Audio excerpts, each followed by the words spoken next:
بسم اللہ الرحمن الرحیم۔ السلام علیکم ورحمۃ اللہ وبرکاتہ۔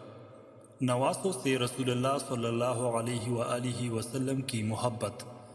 حضرت محمد مصطفیٰ صلی اللہ علیہ وآلہ وسلم اپنے دونوں نوازوں کے ساتھ بہت محبت فرماتے، سینہ مبارک پر بٹھاتے، کاندھوں پر چڑھاتے اور مسلمانوں کو تاکید فرماتے کہ ان سے محبت رکھو۔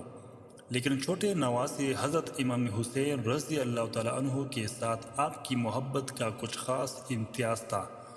آپ صلی اللہ علیہ وآلہ وسلم نماز میں سجدہ کی حالت میں تھے کہ حسین رضی اللہ تعالیٰ عنہ پشت یعنی پیٹھ مبارک پر آ گئے، یہاں تک کہ بچہ یعنی امام حسین رضی اللہ تعالیٰ عنہ خود سے بخوشی پشت پر سے اتر گئے تو آپ نے سر سجدے سے اٹھایا۔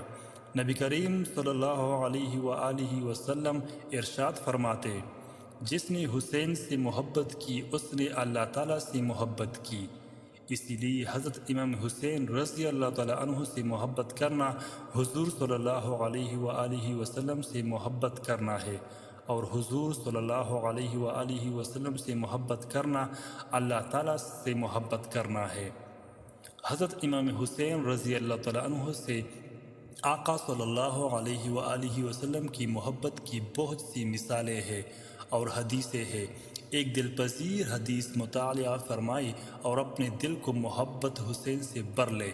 حضرت ابو ہریرہ رضی اللہ تعالیٰ عنہ فرماتے ہیں کہ رسول اللہ صلی اللہ علیہ وآلہ وسلم مسجد میں تشریف لائے اور فرمایا، چھوٹا بچہ کہاں ہے؟